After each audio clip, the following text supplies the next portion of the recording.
Hello and welcome back to ASM classes. This is Adil Saab, and in this video we are going to discuss the MCQs of theory of probability. This is our part B of this topic. In the last part we have discussed the 10 most important MCQs of theory of probability, and this will be our lecture number 10th in the statistics series. In my last 9 lectures we have completed near about 50% of our syllabus. We started from the introduction of statistics, then primary data, secondary data, उसके बाद classification, tabulation, measures of central tendency. Then अभी जो हमारा currently topic चल रहा है that is theory of probability. Apart from the statistics, मेरी YouTube channel पे अभी J&K सीरीज चल रही है, जिसके जो मैंने मॉडर्न हिस्ट्री है वो कंप्लीट किया है. अब उसके बाद हम यहाँ पे पोस्ट मॉडर्न हिस्ट्री स्टार्ट करने वाले हैं. अभी तक अगर आपने वो नहीं देखा है, go and watch those videos. And apart from the J&K GK हमने यहाँ पे इकोनॉमी के 400 MCQs और जियोग्राफी के 300 MCQs डिस्कस किए हैं. That too as per the latest pattern of JKSSB. And if you are new to this channel, subscribe करो, bell notification को ऑन रखो. और अभी तक अगर आपने वो वीडियोस नहीं देखे हैं, go and watch those videos. They will definitely help you in your exam. चलिए फिर स्टार्ट करते हैं. देखते हैं कि हमारा क्वेश्चन नंबर 11 क्या है. ऑलरेडी मैंने आपको बताया जो हमारा लास्ट लेक्चर था प्रोबेबिलिटी का, उसमें हमने 10 मोस्ट इंपॉर्टेंट और एडवांस्ड क्वेश्चंस किए हैं. उसी सीरीज को हम आगे कंटिन्यू क्या करेंगे. आज मैंने कुछ बेसिक और कुछ इंपॉर्टेंट क्वेश्चंस आपके लिए यहाँ पे लाए हैं. The first very question number 11 is which of the following statements is incorrect regarding probability. Incorrect regarding the probability. हमें यहाँ पे क्या ढूंढना है, इनकरेक्ट ऑप्शन ढूंढना है. The probability of an impossible event is 0. ये तो सही है, अगर कोई इवेंट आकर ही नहीं होगा उसकी जो प्रोबेबिलिटी है उसकी प्रोबेबिलिटी 0 है. And then the probability of a sure event is 1. ये भी 100% सही है. Then third is probability of any event is between 0 and 1. ये मैंने लास्ट लेक्चर में आपको बताया था. जो प्रोबेबिलिटी ऑफ एनी इवेंट वो किसके दरमियान होता है, it lies between 0 and 1. That means जो हमारा सही इनकरेक्ट ऑप्शन है that is C. The probability can be negative value, can be a negative value if the sample space is small. बेटा याद रखेंगे जो प्रोबेबिलिटी का वैल्यू होता है या तो ये फ्रैक्शंस में आएगा या तो परसेंटेज में आएगा या इन बिटवीन 0 and 1 आएगा. Probability it can never be greater than 1. Even 1.1 भी नहीं आ सकता. और यहाँ पे क्या आ सकता है, ये कभी -1 नहीं आ सकता. It can never be negative, it can never be greater than 1. And then अगर हम बात करेंगे यहाँ पे जो हमारे श्योर इवेंट्स या इम्पॉसिबल इवेंट्स, थोड़ा सा इसको समझने की कोशिश करते हैं. देखिए लेट अस सपोज मैं आपको बोलूँगा, आज का डेट मुझे एग्जैक्ट याद नहीं ये कब अपलोड होगा, मैं आपको बोलूँगा आज मंडे है. मंडे के बाद वी हैव ट्यूसडे एक सेकंड ठहरे मुझे पूरा लिखने दीजिए. वी हैव मंडे के बाद we have Tuesday, then we have Wednesday के बाद Thursday, Friday, Saturday and Sunday. These are the days in a week. अब श्योर इवेंट हमारे पास ये होता है कि मंडे के बाद डेफिनेटली ट्यूसडे आएगा, दैट इज श्योर. ट्यूसडे के बाद वेनसडे आएगा, then Thursday, Friday, Saturday and so forth. अब इम्पॉसिबल इवेंट क्या है, मैं आपको बताऊंगा. मंडे के बाद संडे आएगा. क्या अभी कभी ऐसा हो सकता है, नहीं आ सकता है. दैट मीन्स इसकी जो प्रोबेबिलिटी है वो किसके बराबर होगी, वो 0 के बराबर होगी. दैट इज लाइक 0 और 1. ये कैसे हमारा काम करता है. Question number first. Then question number second. Statement जो मैंने आपको लास्ट लेक्चर में बताया था, कुछ स्टेटमेंट बेस्ड क्वेश्चंस भी है. अब फर्स्ट स्टेटमेंट क्या है हमारा, sum of the probabilities of all elementary events of an experiment is always equal to 1. मैंने पहले ही बताया it lies between 0 and 1. इसका मतलब जो भी आप यहाँ पे सम निकालोगे of all the elementary events वो किसके बराबर आता है, वो हमारा 1 के बराबर आता है. Then probability of E happening an event, and यहाँ पे प्रोबेबिलिटी इसके ऊपर है, ये मुझे आपका वो मुझे कीबोर्ड में नहीं मिल रहा था, ये इसके ऊपर ऐसे है, ठीक है ना। Probability of happening and probability of not happening an event, एक सेकंड ठहरिए, ऐसे probability of happening and probability of happening of an event are complementary events. ये तो कंप्लीमेंट्री इवेंट्स है, that means probability of happening an event and does not happen an event वो बराबर probability of happening an event let us suppose 1। अगर नहीं होगा तो वो 0 होगा, और 0 + 1 कितना है, वो हमारा 1 ही होता है। इसका मतलब ये स्टेटमेंट भी हमारा करेक्ट हो जाता है, that means both the statements are true. Part जो सी है, C part is the correct answer of question number 12। Then we have question number 13। अब क्वेश्चन नंबर 13 हमें क्या बता रहा है, read the statements. Two events A and B are independent if probability of, यहाँ पे फिर से मैं आपको बता रहा हूँ, सॉरी फॉर दैट, मुझे कीबोर्ड में ये जो सिंबल्स है ये नहीं मिल रही, इसलिए मैंने इसको ऐसे सिंबल ये निशान रखा है, ये कुछ ऐसे है, ठीक है। It is not like you नहीं है, ये हमारा यूनियन नहीं है, ये हमारा यहाँ पे क्या है, इट इज़ इंटरसेक्शन। यहाँ पे ये बताया जा रहा है कि the two events A and B are independent if the intersection of A union B is equal to probability of A event into probability of B event. अगर आपने, फिर से मैं आपको बता रहा हूँ, अगर आपने अभी तक वो वीडियो नहीं देखा है, go and watch that video. मैंने वहाँ पे ऑलरेडी इन डिटेल समझाया है what is mutually exclusive event, what is happening an event, what is like. यहाँ पे अगर मैं आपको दिखाऊंगा क्वेश्चन नंबर 4 आई गेस होना चाहिए वो, एक सेकंड ठहरिए, ये हमारा यहाँ पे देखिए म्यूचुअली एक्सक्लूसिव इवेंट, यहाँ पे हमने बात की थी। इंडिपेंडेंट इवेंट कंडीशनल प्रोबेबिलिटी क्या होती है, देन प्रोबेबिलिटी ऑफ यूनियन, सारे कंसेप्ट सामने। इवन मैंने आपको वहाँ पे ही बताया था जो हमारा यहाँ पे probability of happening of an या probability of two events A and B are independent if probability of A intersection B is equal to probability of A event into probability of B event। सही है ये। Second, mutually exclusive events with non zero probability, zero नहीं non zero probability, point भी आ सकता है और less than 1 आ सकता है या 1 आ सकता है, can never be independent. Mutually exclusive ये कभी इंडिपेंडेंट होते ही नहीं है, मैंने आपको पहले ही बताया। म्यूचुअली में क्या होता है, या एक आकर है, दोनों एक साथ नहीं आकर हो सकते, ठीक है ना। That means they can never be independent. इसका मतलब जो हमारा क्वेश्चन नंबर 13 है, दोनों ऑप्शन यहाँ पे सही है। इसका जो सही आंसर आएगा that is both the statements are true और करेक्ट। देन उसके बाद we have question number 14। List a event है और यहाँ से हमारी प्रोबेबिलिटी है। अब probability getting a red ace, then getting a spade black colour का, and then getting a queen. अब मुझे बताओ रेड एस कितनी होती हैं, टोटल एस हमारे 4 होते हैं, रेड कितनी हो गई 2, 2 डिवाइड बाई आउट ऑफ कितना है ये, आउट ऑफ 52। मुझे बोलो वो नहीं निकलेगा हमारा 1 डिवाइडेड बाई 26। इसका मतलब जो रेड एस की प्रोबेबिलिटी है that is 2, 1 divide by 26। Then getting a spade कितनी होती है हमारे, स्पीड हमारे 13 होते हैं, 13 डिवाइडेड बाई 52, 13 1 हज़ार 13, 13 4 हज़ार 15। इसका मतलब गेटिंग ए स्पीड इसका आएगा 3। देन गेटिंग ए क्वीन ये नहीं बताया गया किस कलर की क्वीन, लेकिन क्वीन कितनी होती है, क्वीन हमारी यहाँ पे 4 होती है, 4 डिवाइडेड बाई एक सेकंड ठहरिए, क्या हो गया इसको, 4 डिवाइडेड बाई 50, तो वो हमारा 1 डिवाइडेड बाई 13 आएगा। दैट मीन्स इसका सही आंसर 1 डिवाइडेड बाई 13 आएगा, ठीक है ना।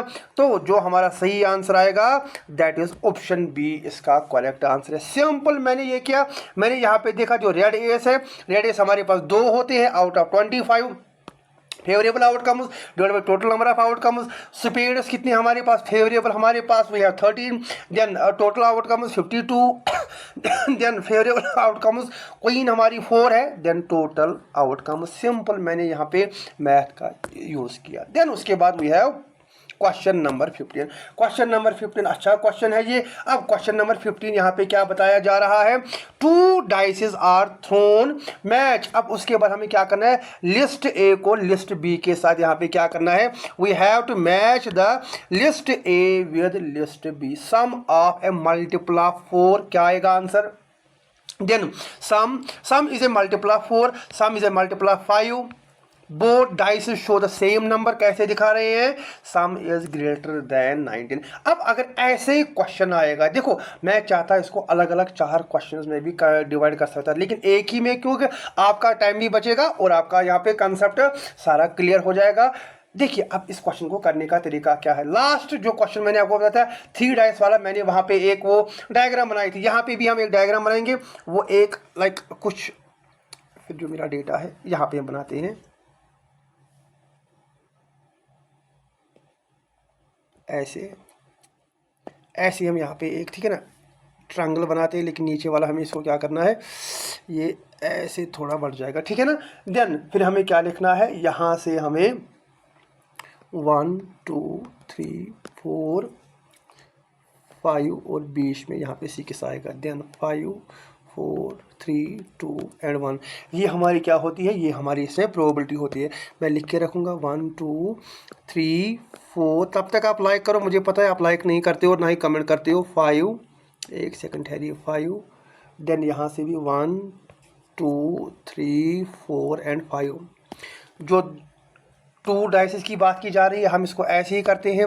देन इनका जो सम है, सम कितना इंपॉर्टेंट है, यहाँ पे हमारा सम है वो आएगा 2 3 4 5 6 7, देन 8 9 10 11 एंड 12।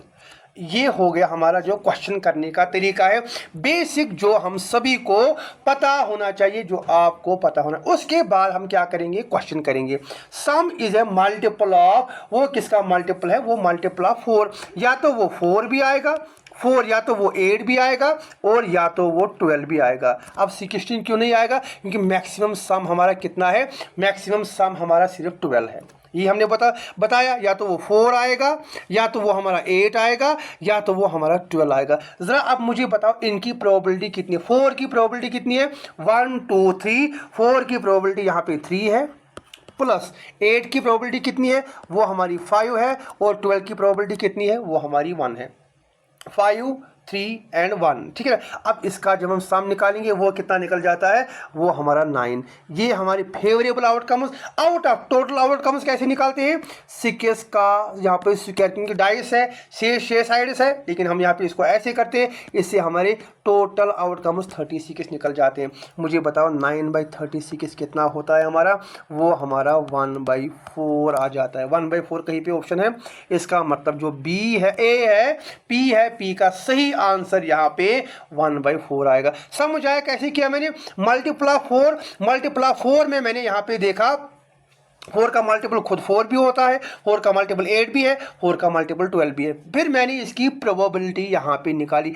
इसी तरह से हम दूसरा यहाँ पे क्वेश्चन क्या करेंगे, जो 5 है, 5 का सब मल्टीपल क्या होगा, एक तो खुद 5 होगा, 5 1 जार 5, 5 2 जार 10, 5 3 जार 15। घबराइए नहीं, मैं 15 नहीं लिखूंगा, क्योंकि 15 हमारे वैल्यू में नहीं आता, हमारे सर्कल में नहीं आता। इसका मतलब ज़रा मुझे बताओ 5 की प्रोबेबिलिटी कितनी है, 5 की प्रोबेबिलिटी हमारी 4 है, और 10 की प्रोबेबिलिटी कितनी है, 10 की प्रोबेबिलिटी हमारी 3 है। 4 + 3 कितना हो गया, 7 डिवाइड बाई टोटल आउटकम्स कितने हैं, 36। 7 डिवाइड बाई 36, क्यू का क्या आंसर आएगा, क्यू का यहाँ पे 3 आंसर आएगा। Then both dices show the same number. अगर बोथ द डाइसेस वो आपको क्या दिखाएंगे, वो सेम नंबर दिखाएंगे। दैट मीन्स या तो हमारा 1 1 आएगा, या तो 2 2 आएगा, या तो 3 3 आएगा, या तो 4 4 आएगा, या तो 5 5 आएगा, या तो 6 6 आएगा। ऐसे ही हम बता रहे हैं, जो हमारे बोथ डाइसेस है वो क्या करेंगे, जब हमने उनको थ्रो किया 6 टाइम्स, वो यहाँ पे ऐसे बोथ नंबर यहाँ पे शो करेंगे। दैट मीन्स कितनी times, favourable outcomes 1 2 3 4 5 and 6 divided by 36। आप ऐसे भी लिख सकते हो, या आप कैसे लिख सकते हो, आप इसको लिख सकते हो 1/6, ऐसे भी दोनों, क्योंकि यहाँ पे ये ऑप्शन भी है, यहाँ पे ये ऑप्शन भी। आगे हम देखेंगे हमारा जो नेक्स्ट है वो कहाँ पे फिट हो जाता है। देन उसके बाद सम is greater than 9, some is greater than 9 के ग्रेटर देन कितना आता है, 10 आता है, 11 आता है, और 12 आता है। मैं यहाँ पे लिखूंगा 10, मैं यहाँ पे 11 लिखूंगा, और मैं यहाँ पे कितना लिखूंगा, मैं यहाँ पे 12 लिखूंगा। 10 11 एंड 12। अब 10 11 एंड 12 इसकी प्रोबेबिलिटी कितनी है, 3 2 और इसकी प्रोबेबिलिटी कितनी है, इसकी प्रोबेबिलिटी 1 है। ये कितना हो गया हमारा, फिर से ये हमारा 6/36। एक वैल्यू को हम ऐसे ही रखेंगे 6/36, ये वाला मैं ऐसे ही रखूँगा 6/36। अब ग्रेटर देन 9, यहाँ पे हमारा क्या आ जाएगा, यहाँ पे हमारा 6/36, ये वैल्यू मैंने इसको दे दिया। समझ आया कैसे किया मैंने, सिंपल। मैंने पहले मल्टीप्लाई 4 निकाला, कितना वो वैल्यू आए, उसके बाद मल्टीप्लाई 5 मैंने 2 ही देखे, देन मैंने सम दिखा, जो हमारा 2 डाई से सेम नंबर 6 टाइम्स यहाँ पे दिखा सकते हैं। उसके बाद ग्रेटर देन 9 हमारे पास 10 आता है, हमारे पास 11 आता है, और हमारे पास यहाँ पे 12 आ जाता है। फिर जब मैंने इसका सम निकाला वो हमारा 6/36, दैट मीन्स जो इसका करेक्ट आंसर P का यहाँ पे हमारा 2 आ जाएगा। करेक्ट आंसर जो हमारा P का 2, ये ऑप्शन गया, ये ऑप्शन गया। Q का हमारा 3 आ जाएगा, Q का 3, इसका मतलब ये वाला सही आंसर है। और ये दो हमारे फिर ऑटोमेटिकली मैच हो जाते। अगर Q यहाँ पे आ जाता देन ये दोनों ऑप्शंस भी करेक्ट हो जाते, लेकिन हमें ऑप्शन के अकॉर्डिंग यहाँ पे अपने आंसर इसको निकालना था। समझ आया कैसे किया मैंने। फिर भी अगर आपको कोई डाउट लग रहा है you can ask me in the comment section. ये हमारा क्वेश्चन नंबर 15 हो गया। देन उसके बाद वी हैव क्वेश्चन नंबर 16। अब क्वेश्चन नंबर 16 क्या बता रहा है हमें, ये बता रहा है कि from a standard deck of 52 cards, we already know cards कितने होते हैं, कार्ड्स हमारे 52 होते हैं। शाबाश। What is the probability of drawing either a red card, या तो क्या बोला जा रहा है कि रेड कार्ड हमारे पास कितने होते हैं, जरा टोटल हमारे पास, एक सेकंड ठहरिए, टोटल कार्ड्स हमारे पास कितने होते हैं, 52 कार्ड्स। अब ये प्रोबेबिलिटी रेड कार्ड कितनी है, रेड कार्ड हमारे पास 26 होते हैं। और फेस कार्ड क्वीन, जरा मुझे बताओ टोटल फेस कार्ड्स कितने होते हैं, हर किसी कलर में 3 होते हैं। That means total face card में हमारे पास 12 आ जाते हैं। ये समझ आया कैसे किया मैंने सिंपल यहाँ पे क्या देखा, टोटल कार्ड्स कितने हैं, उसके बाद रेड कार्ड्स कितने हैं, उसके बाद फेस कार्ड। अब यहाँ पे क्या बताया जा रहा है what is the probability of either red. इसका मतलब यहाँ पे क्या होगा, यहाँ पे हमारी प्रॉपर वे में फार्मूला हमारी यूज़ होगी। अब फार्मूला का हम कैसे यूज़ करेंगे, देखिए पहले हम क्या लिखेंगे, पहले हम यहाँ पे 26 लिखेंगे। अब 26 कौन सा, ये वाला जो हमारा वैल्यू है 26 लिखेंगे, प्लस जो हमारे वैल्यूज 12 निकल के आ जाएंगे। देन उसके बाद मैं इसको -6 करूँगा। अब आप ये बात बोलेंगे -6 कहाँ से आ गया, क्योंकि देखिए जब हमने फेस कार्ड्स यहाँ पे 12 काउंट किए, फेस कार्ड्स 12, मुझे बताओ इसमें जो हमारे ब्लैक है, ब्लैक कितने हैं, ब्लैक हमारे 6 है, और जो हमारे रेड है, रेड कितने हमारे 6 है। क्योंकि रेड तो ऑलरेडी यहाँ पे इंक्लूड हो गया है, इसलिए मैंने जो यहाँ पे रेड कार्ड है वो यहाँ पे अलग निकाला है।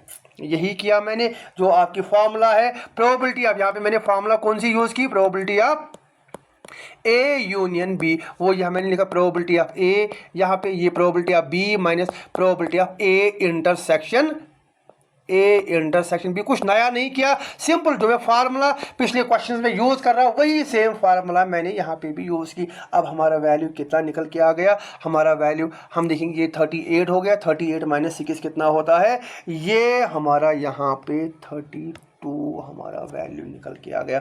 अभी जस्ट हमारा वैल्यू कितना निकल के आ गया, हमारा वैल्यू यहाँ पे 32 निकल के आ गया। लेकिन 32 आउट ऑफ कार्ड्स कितनी फेवरेबल आउटकम्स हमारे निकले। अब कार्ड्स कितने होते हैं, कार्ड्स हमारे 52 होते हैं। अब देखो यहाँ पे 4 8,000 यहाँ पे ये निकलेगा, एंड देन 4 1,000 4 3,000, यहाँ पे 8/13 जो हमारी प्रोबेबिलिटी रियल जो वैल्यू निकलेगा वो हमारा कैसे निकलेगा, इन दो को फिर मैंने क्या किया, डिवाइड किया। अब यहाँ पे कोई ऑप्शन, ये हमारा 8/13 इसका सही आंसर बन जाता है। पहले मैंने सिंपल फार्मूला यूज़ की, फार्मूला यूज़ करने के बाद मेरा जो इवेंट था वो मैंने, जो मेरी प्रोबेबिलिटी थी आइदर ए रेड कार्ड और ए फेस कार्ड, वो यहाँ पे मैंने इसको यूज़ किया। सिंपल क्वेश्चन था ये हमारा क्वेश्चन नंबर 16। देन उसके बाद we have question number 17।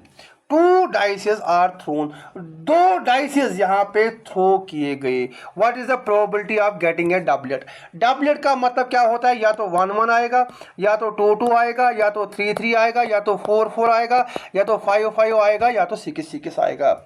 The same number on both the sides, यही डबलेट का मतलब होता है। इसका मतलब 1 2 3 4 5 6 favourable outcome 6 out of total कितने आउटकम्स है? 36 1/6 1/6 हमारा जो बी पार्ट सही आंसर है। सिंपल क्वेश्चन है ये। डबलेट्स 6 टाइम्स रिपीट हुए, मैंने favourable outcomes divided by total outcomes यहाँ पे लिखे। देन उसके बाद क्वेश्चन नंबर 19। अब क्वेश्चन नंबर 18। क्वेश्चन नंबर 18 मैंने आपको एक कंसेप्ट, पहले हम क्वेश्चन पढ़ेंगे। A probability of A is equal to 0.4, ठीक है। Probability of B event is 0.7 and probability of B by A is 0.6. What is the probability of A union B? अब देखो, जब भी आपको ये वाला यहाँ पे दिखेगा, कहीं पे आपको या तो formula probability of A upon B upon A या probability of A upon B, उस वक्त आप कौन सी फार्मूला निकालोगे? आप मानो यहाँ पे कौन सा कंसेप्ट यूज हो रहा है? यहाँ पे हमारा कंडीशनल प्रोबेबिलिटी का कंसेप्ट यूज हो रहा है। कौन सा कंसेप्ट यूज हो रहा है? कंडीशनल प्रोबेबिलिटी का कंसेप्ट यूज। और मैंने आपको ऑलरेडी कंडीशनल प्रोबेबिलिटी की फार्मूला बताई है। निकालना क्या है हमें? देखिए, निकालना है हमें प्रोबेबिलिटी। आप ध्यान से देखिए मैं क्यों बता रहा हूँ। Probability of A union B. अब probability of A union B किसके बराबर होता है? वो होता है हमारे पास प्रोबेबिलिटी ऑफ ए, मैं सीधे लिखूंगा अब, probability of B minus probability of A intersection B. लेकिन गड़बड़ की बात यह कि हमारे पास probability of A intersection B नहीं दिया होता। अगर दिया होता हमें यहाँ पे कंडीशनल प्रोबेबिलिटी की फार्मूला यूज ही नहीं कर, अब नहीं दिया है, हमें कैसे निकलेगा ये? हम यहाँ पे कंडीशनल प्रोबेबिलिटी की फार्मूला को यूज करेंगे। अब conditional probability of B upon A वो किसके बराबर निकलेगा? वो निकलेगा probability of A upon B divided by probability of,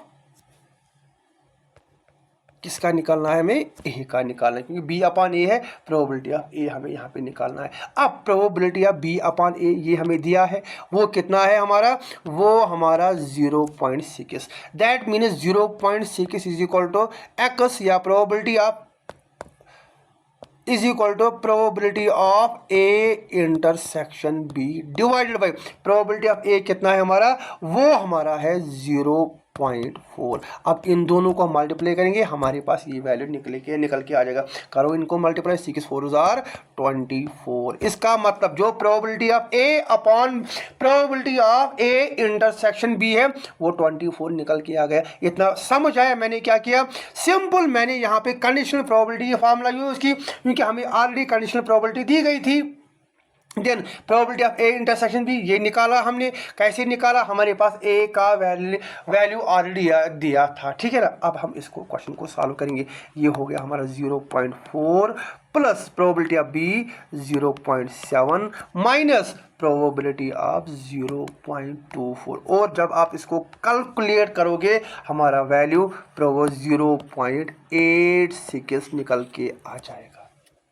समझ आया? अच्छा क्वेश्चन था ये, कंडीशनल प्रोबेबिलिटी वाला क्वेश्चन ये आ सकता है, इसलिए मैंने यहाँ पे ये इंक्लूड किया। यहाँ पे जो हमारा करेक्ट आंसर है that is question part C.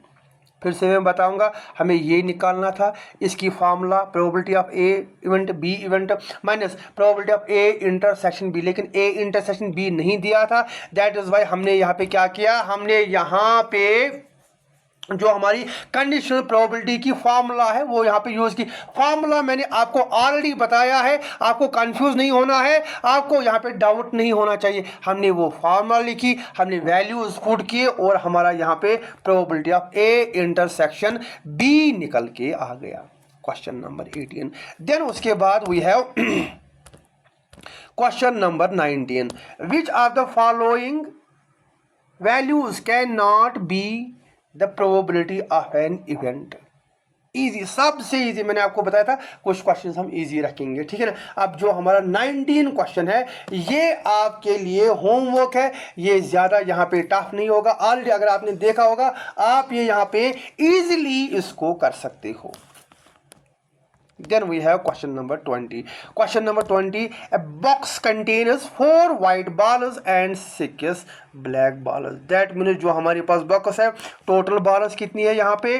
Total balls हमारी यहाँ पे 10 है। शाबाश। आगे हम देखेंगे if one ball is drawn at a random, हमने इस बॉक्स में से एक जो बॉल है उसको ड्रा किया, then what is the probability that it is not white? If it is not white then it is black. यही है ना।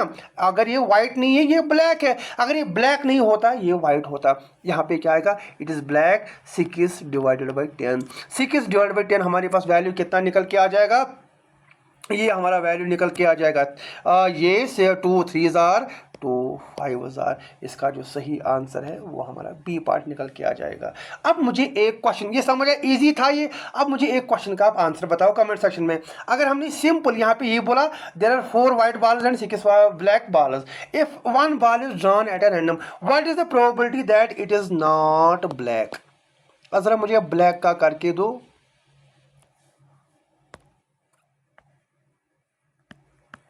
मैंने किसकी प्रोबेबिलिटी निकाली? मैंने यहाँ पे व्हाइट की प्रोबेबिलिटी निकाली। आपको क्या करना है? आपको यहाँ पे ब्लैक की प्रोबेबिलिटी और उसका आंसर मुझे कमेंट सेक्शन में बताना है। उसका आंसर अगर आप ऑप्शंस देखोगे, ऑप्शंस में उसका आंसर ऑलरेडी दिया हुआ है। Then we have question number 21। बहुत ही अच्छा क्वेश्चन है, एडवांस्ड है। यहाँ पे हमें क्या कर रहे हैं? यहाँ पे हम थ्योरी ऑफ प्रोबेबिलिटी को रियल लाइफ पे अप्लाई कर रहे हैं। A speaks truth in 60% of cases and B speaks in 90% of cases. What is the probability of cases?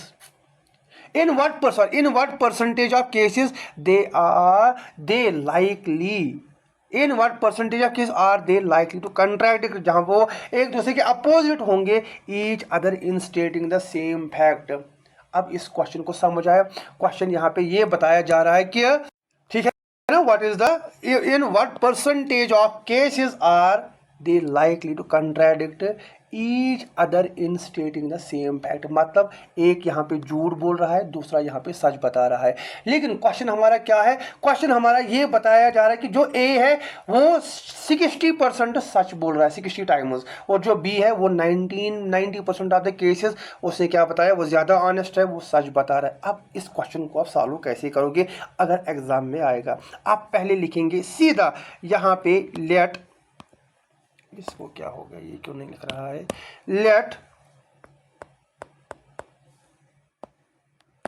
Late probability of event A be the probability that A speaks truth. Probability of event A and then probability of event B be the event of probability that, यहाँ पे क्या होगा? B speaks, वो यहाँ पे क्या बता रहा है? वो यहाँ पे ट्रूथ, ये हमने एज्यूम किया।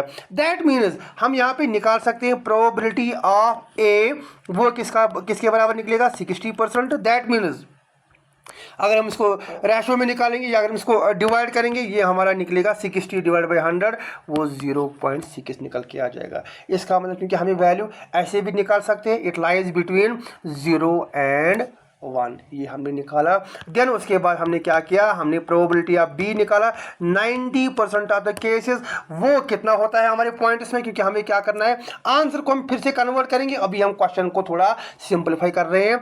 ये हमारा 0.9 आएगा। मुझे एक बात बताओ, अगर यहाँ पे सीधा बताना, आप सीधा समझने की कोशिश करो, अगर यहाँ पे जो ए है वो 60 टाइम्स या वो 60% ऑफ द केसेस में सच बता रहा है, इसका मतलब झूठ कितने टाइम्स बताएगा? वो झूठ की प्रोबेबिलिटी क्या होगी? झूठ की प्रोबेबिलिटी होगी 1 -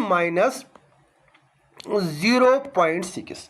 झूठ की probability 1 minus 0.6, that means 0.4 times वो क्या बोलेगा, वो यहाँ पे झूठ बोलेगा। इन द सेम वे जो यहाँ पे बी है, बी कितने टाइम झूठ बोलेगा, 1 माइनस 0.9, दैट मीन्स 0.1 टाइम्स वो क्या करेगा, 0.1 टाइम्स वो यहाँ पे झूठ बोलेगा। ये हमारा अभी तक जो क्वेश्चन है, क्वेश्चन क्या हमें बता रहा था, अब हमें इसका आंसर निकालना है। यहाँ पे क्या हो रहा है, दे आर कंट्राडिक्टिंग। कंट्राडिक्टिंग मतलब क्या हो रहा है, दे आर अपोजिंग। एक अगर सच बता रहा है, दूसरा यहाँ पे क्या बता रहा है, झूठ बता रहा है।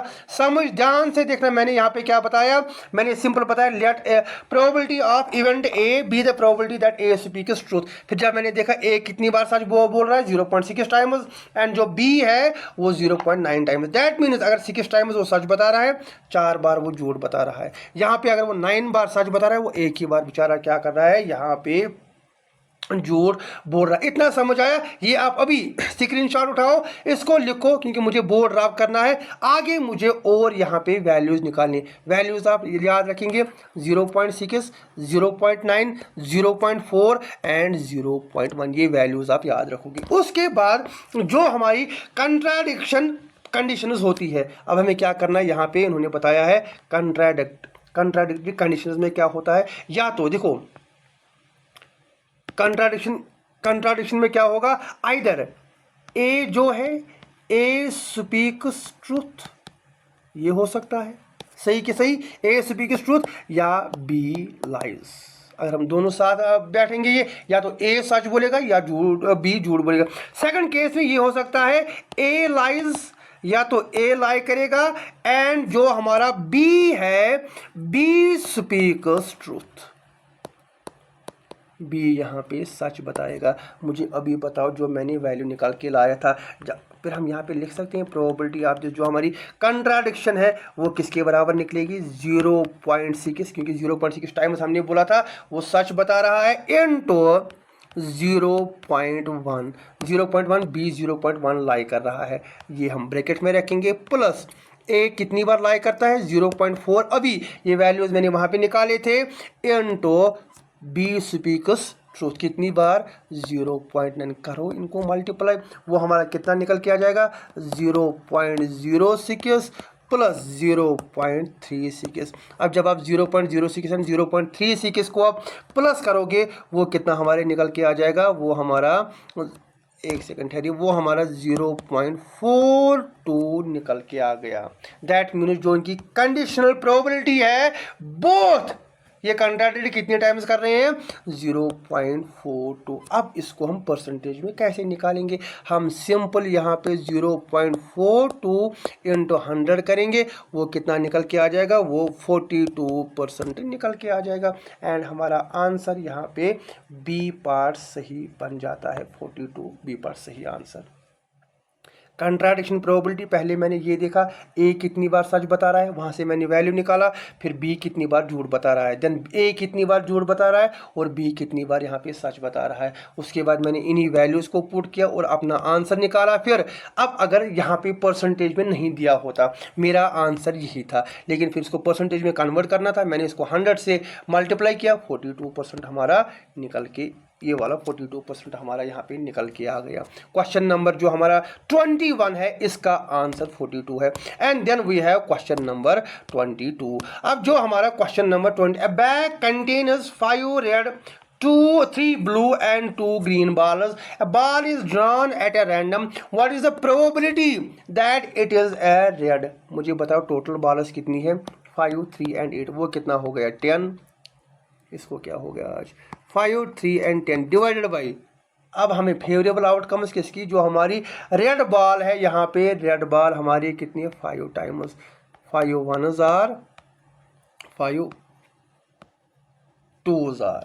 इसका मतलब जो सही आंसर 22 का जो हमारा करेक्ट आंसर है, दैट इज यहाँ पे सिंपल मैंने ये किया, मैंने देखा टोटल आउटकम्स कितनी है, वो 10 है, एंड फेवरेबल आउटकम्स किसके, जो हमारा यहाँ पे रेड है, उसके मैंने वैल्यू लिखी। आप कमेंट सेक्शन में मुझे आप बताओ ब्लू की क्या प्रोबेबिलिटी आएगी और जो ग्रीन है इनकी क्या प्रोबेबिलिटी निकल के आ जाएगी, ये मुझे आप कमेंट सेक्शन में इसका आंसर करो। देन उसके बाद we have question number 23।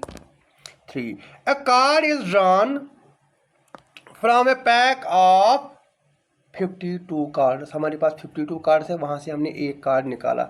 What is the probability of getting a spade? ये क्वेश्चन मैं आपके लिए होमवर्क रखता हूँ। इसका मुझे ये ऑलरेडी मैंने आपको कराया कि यहाँ पे किंग ऑफ स्पीड है। किंग ऑफ स्पीड बहुत ही इजी है, 10 सेकंड में ये क्वेश्चन हो जाना चाहिए, जितने मैंने आपको पिछले 2 लेक्चर्स पढ़ाया, जितना मैंने आपको पिछले 2 लेक्चर्स में पढ़ाया है। क्वेश्चन नंबर 23 आपके लिए होमवर्क है। Then we have question number 24। Question number 24, what is the probability of drawing a face card from a deck of 52 card? Face card हर किसी कलर में 3-3 फेस कार्ड्स होते हैं। That means 12 divided by 52। अब जब आप 12 divide by 52 करोगे, हमारा वैल्यू क्या निकल के आ जाएगा? फेस कार्ड्स हमारे पास 12 है, 3 4 3 12, यहाँ पे 4 13,000। ये हमारा जो सही आंसर है 24 का, यहाँ पे 3/13 ए पार्ट आंसर। इसको मैंने मल्टीप्लाई किया सीधा हमारे 4 के साथ, ये हमारा 3/13 आंसर निकल के आ गया। देन उसके बाद we have question number 25। What is question number 25? What is the probability of selecting a Sunday in a non leap year consisting of 365 days? बेटा यहाँ पे लीप ईयर की बात नहीं हो रही है, सीधा ये टिक मत करना कि इसका आंसर ये है। नॉन लीप ईयर जो आपने पढ़ा है, leap year leap year leap year, ये कुछ बच्चों ने ये ऐसे ही याद किया होता है, सर इसका तो आंसर ये आएगा। मैं यहाँ पे लीप ईयर की बात नहीं कर रहा हूँ, मैं यहाँ पे नॉन लीप ईयर की बात कर। दैट मीन्स जो हमारा नॉन लीप ईयर है उसमें कितने डेज होते हैं? That is 365। अगर हम 365 में वीक्स काउंट करेंगे, परफेक्ट हमारे पास 352 वीक्स और हमारे पास प्लस 1 एक्स्ट्रा, पता नहीं इसको क्या हो गया, प्लस 1 एक्स्ट्रा डे। हमें क्या बताना है? What is the probability that, what is the probability of selecting a Sunday in a non leap year? मुझे बताओ हमारे पास कितना, एक तो हमारे पास परफेक्ट ये यहाँ पे पूरे कितने ये वीक्स बन गए, हमारे पास 352 डेज है, ठीक है ना, ये हमारे प्रॉपर वीक्स है। देन उसके बाद इसको हम 1 एक्स्ट्रा डे हमारे पास यहाँ पे बचता है। अब 1 एक्स्ट्रा डे को आप कैसे करोगे, ठीक है ना? 1 एक्स्ट्रा डे को करने का तरीका यहाँ पे है, हम क्या करेंगे, 1 और कितने डेज है, वीक में कितने डेज होते हैं? वीक में 7 डेज हमारे पास। इसका मतलब जो सही आंसर है हमारा, वो हमारा यहाँ पे आ जाएगा 1 डिवाइड बाई, हमने क्या किया, हमने यहाँ पे किया 365 डेज नॉन लीप ईयर में। 352 कहाँ से आ गया? ये हमारा 52 परफेक्ट, यहाँ पे सॉरी ये गलत हुआ था, ये हमारा यहाँ पे परफेक्ट 52 वीक्स आ जाते हैं। अब 52 वीक्स को आप जब मल्टीप्लाई करोगे 7 के साथ, वो हमारा कितना निकल के आ जाएगा? 364। और जो हमारे पास यहाँ पे एक एक्स्ट्रा डे बच जाता है, एक एक्स्ट्रा डे में संडे कोई भी हो सकता है। Favourable outcomes divide by total number of outcomes, हमारे पास 1/7 आंसर निकल के आ जाता है। Question number 25 and then we have question number 26। चलिए जो हमारा क्वेश्चन नंबर 26 है, ये भी मैं क्या करता हूँ, ये आपके लिए बहुत ही इजी क्वेश्चन है, ये आपके लिए मैं होमवर्क रखता हूं। Question number, an event that is impossible to occur has a probability of, उसकी कितनी प्रोबेबिलिटी होती है, ये आपको यहां पे बताना है।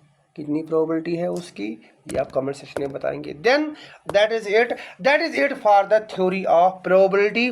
25 26 बेस्ट क्वेश्चंस हमने डिस्कस किए। मैं फिर से आपको जाने से पहले बताता हूं कि अगर आप मेरी वीडियोस यहां तक आए हैं, you are continuously watching my videos, watch it. Last lecture में मैंने आपको बताया था, वाह अब मेरे वीडियोस नहीं, नोट्स बनाओ, उसके बाद उनको 3-4 बार रिवाइज करो। अगर आप एक बार आ रहे हो, आपके क्वेश्चन मैक्सिमम, चलो मैंने माना मैक्सिमम क्वेश्चन यहाँ पे ठीक हो रहे हैं, लेकिन अगर आपने रिपीट किया उसका कोई फ़ायदा ही नहीं है। आपका फ़ायदा तभी होगा, मेरा काम कंटेंट लाना है, आपके सामने प्रेजेंट करना है, उसके बाद आप ये कंटेंट को कैसे यूज़ करोगे वो आप तक है। और ये तभी जाके इन्हें वेरी एफिशिएंट वे में यूज़ होगा जब आप इसको बार बार रिवाइज करोगे। And remember this point, revision is the only, कि कोई बताएगा कि मैं तुरम खान हूँ, मैं ये हूँ, मुझे नहीं आता है, उसने इतना किया है, उसने इतना नहीं किया है। भाई एक ही बात याद रखना है, जो भी देख रहा है, रिविजन। पहले कंसेप्ट करो, हर कोई बुक कंसेप्ट क्लियर करो, उसके बाद रिवाइज करो। जितना रिवीजन में एक चीज़ होती है, जितना ज़्यादा आप रिवाइज करोगे उतना ज़्यादा आपको याद रहता है। दूसरा, उतने ज़्यादा कंसेप्ट क्लियर होते हैं, आपको डिफरेंट एंगल्स मिलते हैं हर कोई टॉपिक, हर कोई कंसेप्ट समझने में। चलो इतना आज काफ़ी हो गया। Thank you and thank you very much. Next lecture में we will discuss the theory of attributes देखेंगे, उसके कितने आई गेस उसके भी 2 वीडियोस आने वाले हैं, ये हम नेक्स्ट 2 लेक्चर्स में कंक्लूड करेंगे। एंड बिफोर साइनिंग ऑफ, अभी तक अगर आपने चैनल सब्सक्राइब नहीं किया, मैं फिर से आपको बता रहा हूँ, यहाँ पे कुछ ऐसे 60% of those who are continuously watching from the very first day, उन्होंने अभी तक सब्सक्राइब नहीं किया है। डू सब्सक्राइब, लाइक और कमेंट किया करो, ताकि यहाँ पे मुझे और ज़्यादा मोटिवेशन मिले। चलिए, thank you and God bless you.